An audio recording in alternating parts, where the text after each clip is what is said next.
op het sterrenbed van zijn huid die Pieter Stellingwerf hem een belofte. Hij zou zijn zoon leren om leerpaaien te zieken, liek hij dat van zijn huid leert hier. Maar zo'n te romantiseren van zijn bennetijd is die Frieske traditie heel iets verder onder druk komen.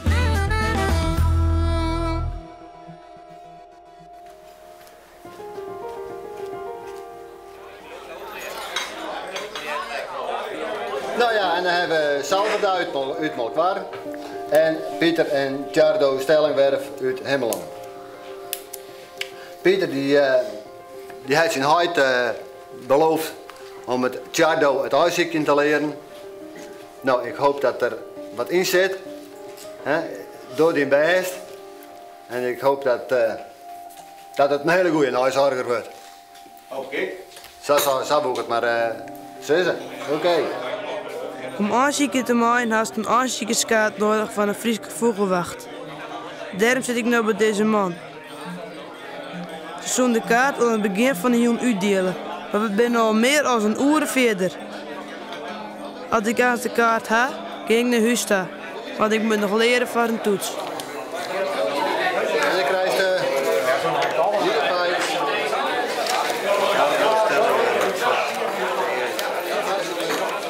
www.huisziekte.nl.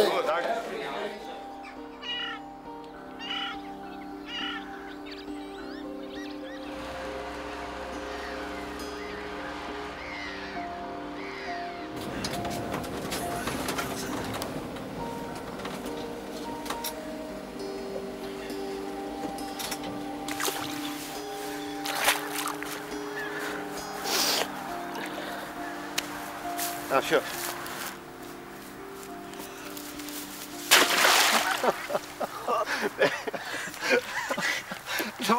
Dan liet hij in.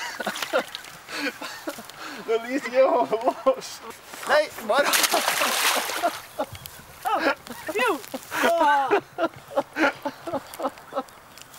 Bij de hond. Ja. Je bent bij de hond mee dan. Nou, het is zo makkelijk, hè? Nee. Wij konden vroeger altijd, elke woensdagmiddag en het weekend in de huisziekentijd altijd eerst sledjes springen. En dat aan weer, dan gaan we op de huisziek en dan gaan de pols vaak ik net bij mij. Maar ik denk dat moest ook wel even sledjes springen leren. Dus die daar en die daar. Zo? Ja. En dan links en daar. Goed zo. Ja, hè? Begint te komen.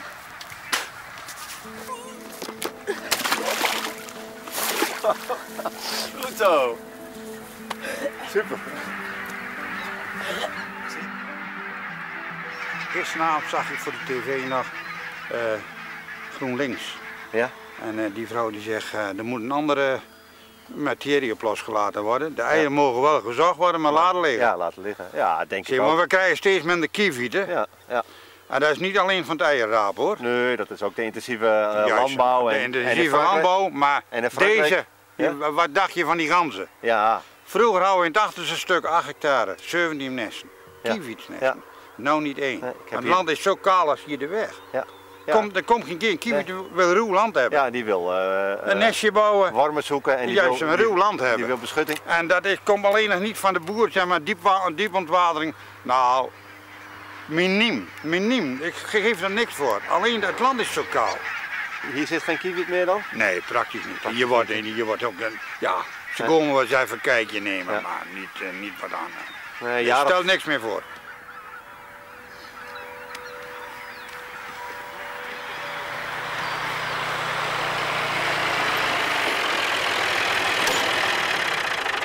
Heren, Goedemorgen. morgen. Wat staan jullie aan doen hier dan? Wat eieren zoeken? Nou, eens even kijken of er wat kiewieten zijn, maar. Oh, nou, ik ben een beetje fel tegenstander van eieren zoeken. En Want u eieren bent eigenaar hier? Ja, ik ben de eigenaar hier ook. En, Wordt hier veel gezocht dan? ja, er wordt hier heel veel gezocht. Het is hier altijd smoordruk. Want ik ben volgens mij zo'n beetje de enige die geen bordjes aan het hek heeft. En nou was ik het wel een beetje zat. Ik denk, nou doen wij het ook maar. En dit is het eerste jaar dat u dit doet. Ja, dit is de eerste keer dat ik het doe. Ik vind het gewoon jammer dat ze die nestjes meenemen en dan denk ik, maar laat die eerste eieren maar liggen. Wij liggen ze met het Als wij gaan ploegen zo, dan leggen wij ze ook om. Wij hebben van die kistjes gemaakt, daar leggen wij de eierennestjes in. En nou, we moeten ploegen moeten we eens een keer omleggen met roteren en met zaaien. We moeten zo 3 keer omleggen. Maar dat doet u zelf of een nazorger? Ja, ik heb een oude man die dat hier dan voor ons doet. En die zit bij de vogelwacht? Die zit bij de vogelwachters. Ja. Nou ja, ik wil een loopje doen, maar ja, dat wordt dan lastig dus. Ja, jullie mogen er voor mij best inlopen, maar ik wil gewoon niet hebben dat jullie de eieren meenemen. Want die eitjes maar gewoon leggen, want voordat wij een keertje hier ook komen, dan zijn deze vogeltjes al lang uit.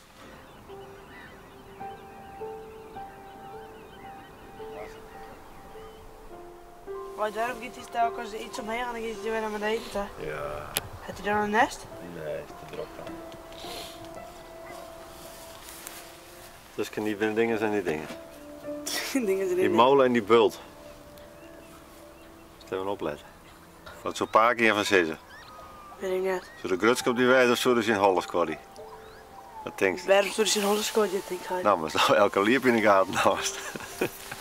Moet de liep in de gaten houden die wat rustig bent, die Delstrieken. Of zo de grutsk op die wijze, jongen. Wat denk je? Ja, ik weet het niet. Toen een paar keer nog lippen had, dan heb ik nog nooit uitzacht. Nee. Ik heb het net bevragen. Nee. Nee. Ik gaat moeilijk. Het gaat heel moeilijk. Mijn huid kent een man die in het uitzieken is. De man probeert alle jaren weer om het uitzieken door de rechter verbieden te laten. Ik heb het kievenzij zoeken van mijn vader geleerd. Een oude Friese traditie dan, zo ze zeggen. Ik ben 5 jaar geleden gestopt met zoeken, want de regelgeving, minder kievieten en noem maar op. Mijn zoon is nu 13 en toen mijn vader overleed, toen dacht ik wel van wat heb ik eigenlijk met die man meegemaakt.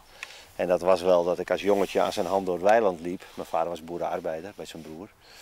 En daardoor de natuur leerde kennen. Ja. Peter, want jij zoekt al je hele leven?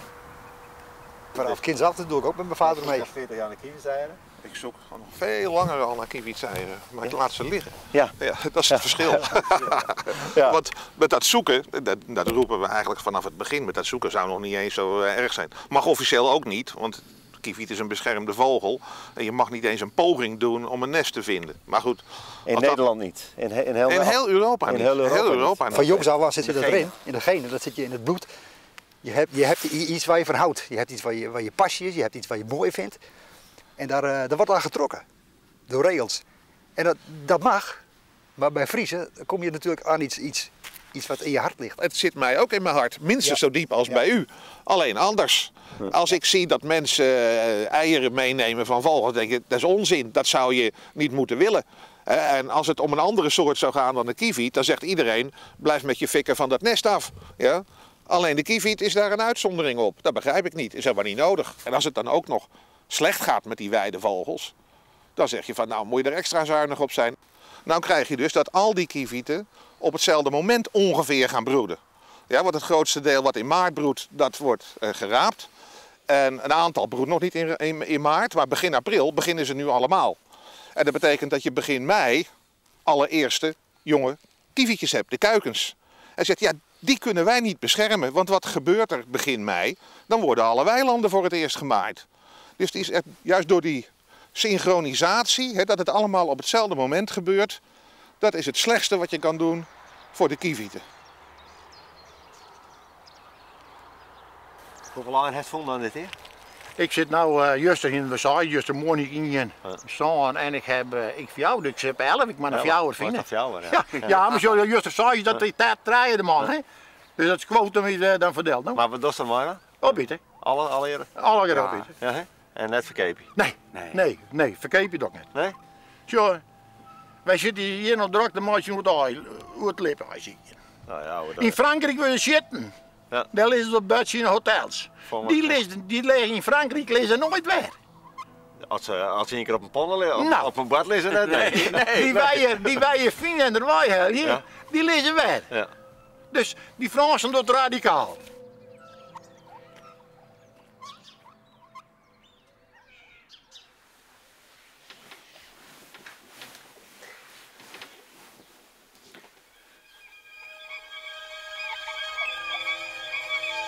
is een beschermde vogel. En je mag niet eens een poging doen om een nest te vinden. Wat dacht je van die ganzen? Even de vogels opjagen.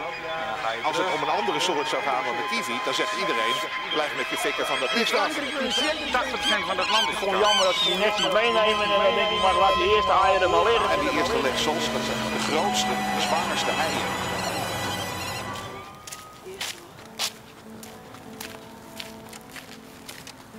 Dan jaag je de kist en dan begin ik weg.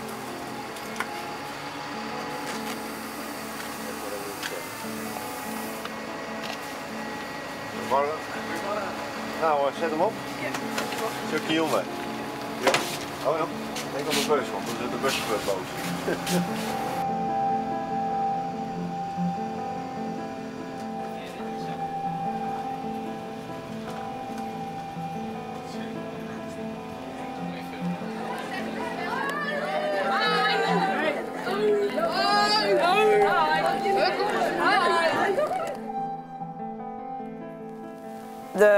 De typische van een kieviet is dat hij een kuif heeft.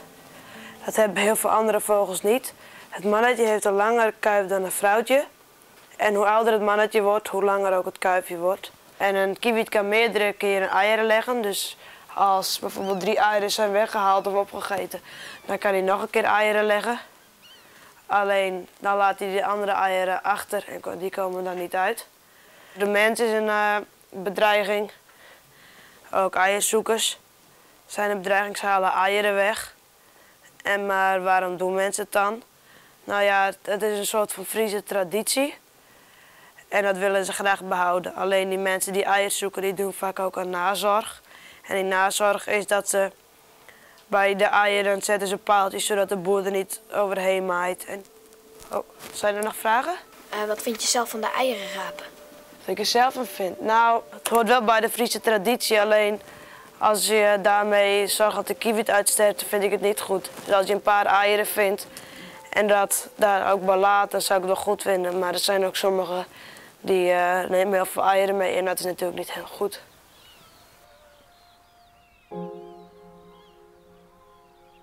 Het landschap als memmenskutte. Dat vind ik een mooie en treestrieke gedachte.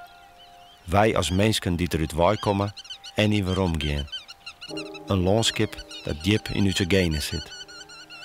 Ik zal bezieken om het land van ons huid in me te houden en ik hoop dat dit me aast helpen zal om zijn verlies te dragen.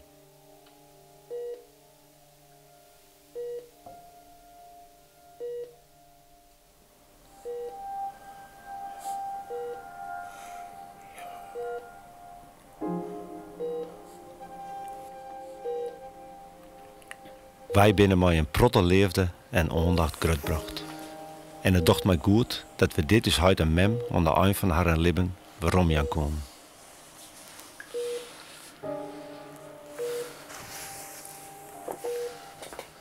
Als wij dat nou ook opbrengen konden voor het land, wat meer aandacht en meer respect. Misschien wie er dan nog wat te redden.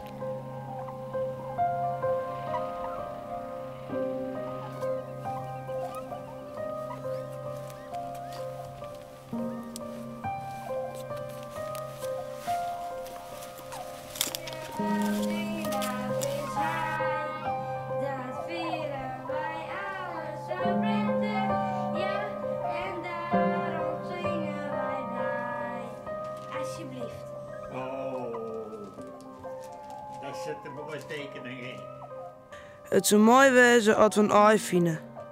Het eerste ei zou ik dan bij het graf van Pakerdel lezen. Dat vind ik wel een mooi gebaar.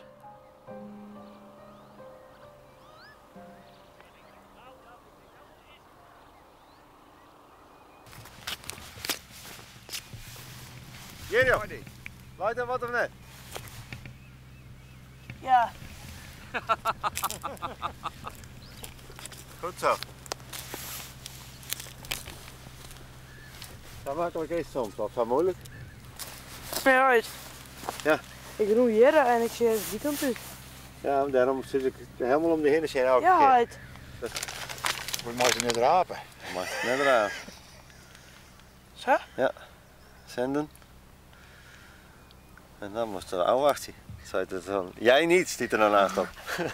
Doe net. Nou, neemt het maar wel eens het lezen. Ja. Nou, ik denk wel dat ik hier maar neem, maar ik denk dat ik nou mijn vrienden ik dan meestal wel lezen let. Ja. Ik neem lang net alles mooi. Denk dan. Aan dit nummer heb ik van zon. Klopt dat? Ja. Toegestaan. Raad van 1 eieren toegestaan. Pasnummer. En er zit datum erbij, maar het uur 9:40. Nou, wat voor pakers is er? Die zo groot op die wijze. Ja, Nou. denk ik wel. Ja? Er is weer een TJ-stelling waar we het zien. Nou. Ja.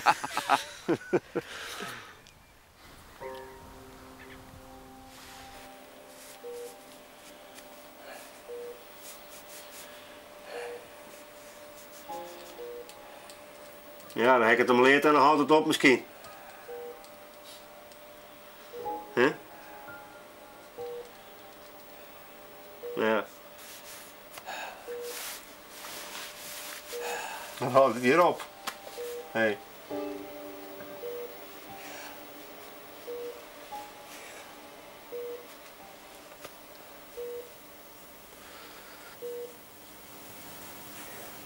Dan kan het dan net uitvallen.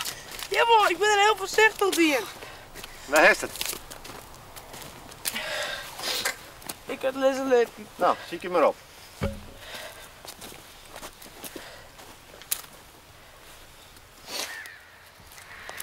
Ja. Je bent net een flikker met maar. Dan had hij er net goed in lijn, het helemaal in die punt. Dan had hij Ik ga hem helemaal in de punt stappen. en nou, dan had hij droeg naar de zijkant eraan, want ik heb hem zo oppakt en ik ben net zo buk, want ik weet dat er nou in lijn.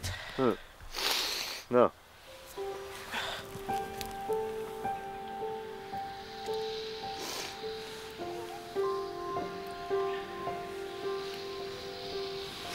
Nou, dit ben de enige grote stikken die nog goed binnen. Ja. Legendarisch jongen, de eerste haai. Ja, en ik ben niet kapot al. Ja, knap. Nou, we gaan verder. Misschien er al wel in. Ik hoop het. Dan moet uit hem bewaren. Ja. Jongen, zullen we dit maar net verder vertellen? Hè? Nee.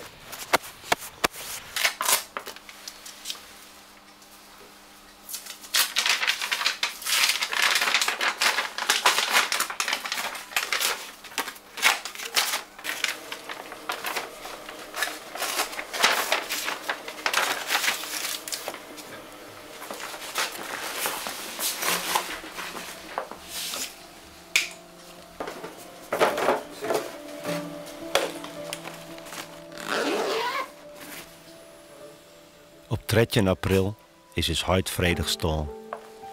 Hij wierp het eind van de eker. Bij de condoleance wien er in de stilte momenten skriezen en liepen te jaren.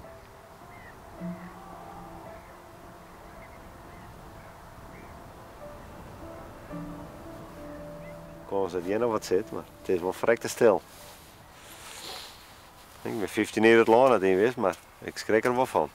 Dat het zo achteruit gaan is. 15 jaar die me dan hartstikke vallen. Nou, vallen meer dan nou in elk geval. En dan zie je zo dan wel wat lipjes, maar het is wel heel raar dat het zo stil is.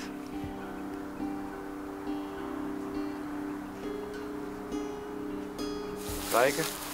Gaan trekken. Ja. Nou ja. Die meter is 1. 1, 2, 3, 4 ongeveer. Dus dat is wie. Hij luidt op dezelfde ikker, maar die? Hou maar beet. Beet haar. Ja.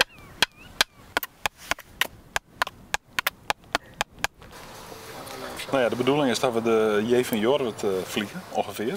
Dat hele gebied gevlogen waar het heel mooi zou zijn als we daar zouden kunnen investeren in een rijke agrarische cultuur.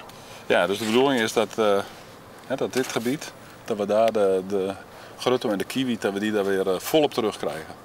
Want zoals het nu gaat, dan verdwijnen ze overal. Ja. En hier zijn al mooie stukken. Die stukken die kunnen we straks heel mooi zien liggen vanuit de helikopter.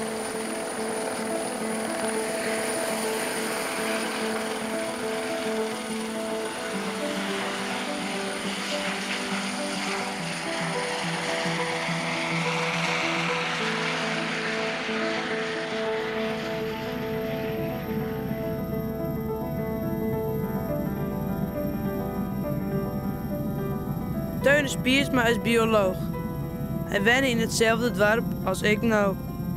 Hij probeerde het graaide land van zijn binnenjaren weer om te krijgen. Hij had de J van Jorwert betocht.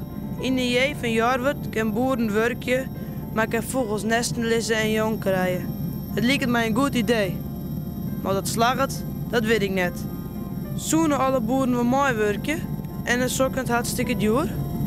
Hier hebben we het contrast tussen het moderne boerenland.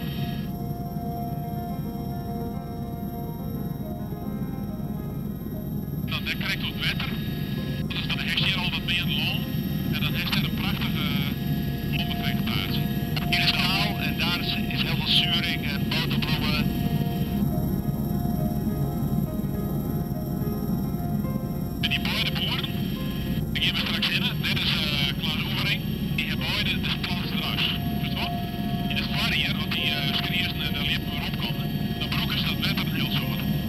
Dan gaan ze om dat gebied erop in te zetten.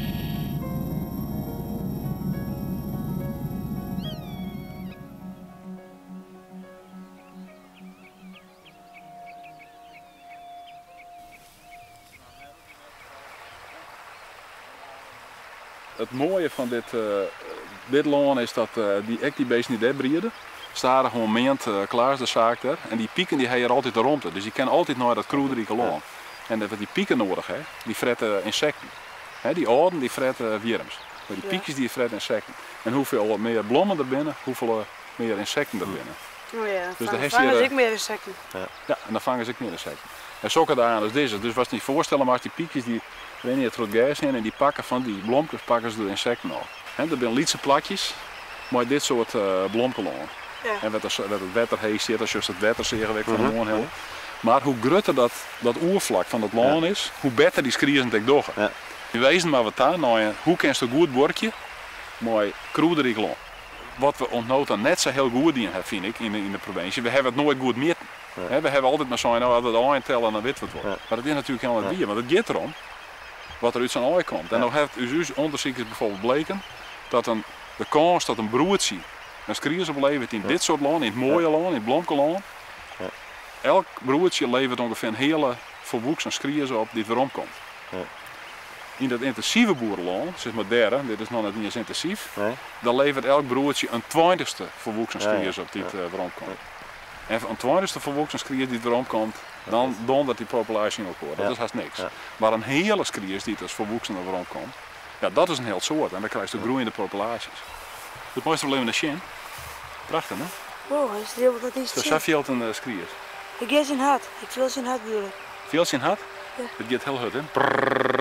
Nou, dan dat wil ik ook doen. Ja, zo goed. Oké, dat valt me nog te. Nou, zet hem dan maar even op knibbels. Oeps.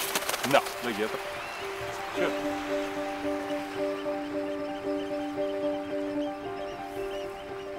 Als alle boeren zijn bordje als Klaas Oevering, dan zou dat een stuk beter wezen. Elke een weet wat er gebeuren moet. Maar wat? Er wordt een soort praten. Dit moet, dat moet, maar er wordt haast niks dien. Ik geloof echt heel sterk in de combinatie in het bedrijf. Een deel intensief, een deel extensief. Intensief voor de productie. Het extensief wil maar heger water en maar een hoge bemesting. Meer kroon in het land, dat kan je ook zo goed broek in het bedrijf hier voor de zoons van de beesten. Om een koe zoon te houden. Een koe is een weerkouwer, maar hij moet ook wat harder weerkouwen. Ja. Je moet er net als een baren voor, hij moet prikken. Want ik kan het niet het antibioticum gebruiken. Dat is volle leger bij mij, nevens gemiddelde boeren. En daar zit de winst. Als dat goed is, waarom doet niet elke boer in Friesland dit dan? Nou, het is denk ik een beetje een gebrek aan kennis. En ik denk dat een heel soort boeren al te intensief zijn. Die hebben te volle molken per hectare en die zeggen, nou, we kepen je strieën van die structuur. We halen ze volle molken van het land. Het is echt productie. Wat heeft bij jou nou de verhoring gebracht? Ja, nou, vooral als ik dit lees spul, dan denk ik, ja, dat ook voor. Het gaat niet altijd alleen om centen. Ja. Als je hoe alles leeft en groeit en bloeien kan en je ondanks dat ik dan tank voor molken, dan denk ik van ja, dan dit is het. Alles is in evenwicht, alles is goed. Ja. Dan kan je er een mooi boeten en als je op helje, dan zit het graaien voel je haast op een hol omdat ze plieken hebben. Dat is prachtig.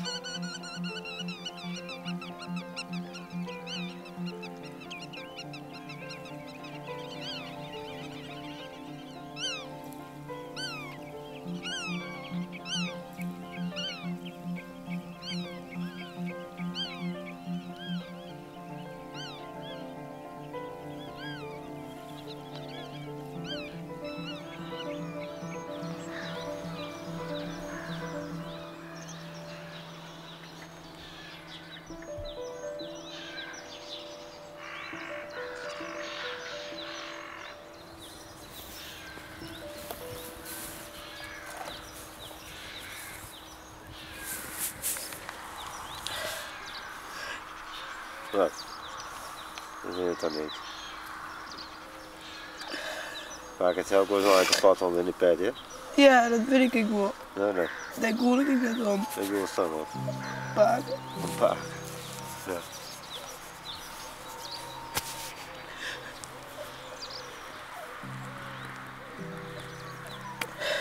Ja. Zo gaat het, hè? Ja.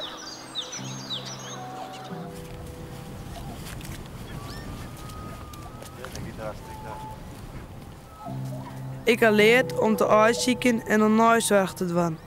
Maar ik heb vooral geleerd hoe slecht het met de lip en orenkruidenvogels gaat. Ik vind het leuk dat mijn huid mij het uitzieken geleerd heeft. Maar voor de lip en orenkruidenvogels is het misschien beter. Het misschien net muziekje, maar leren te beschermen. Dan staat misschien de traditie uit, maar de leert net.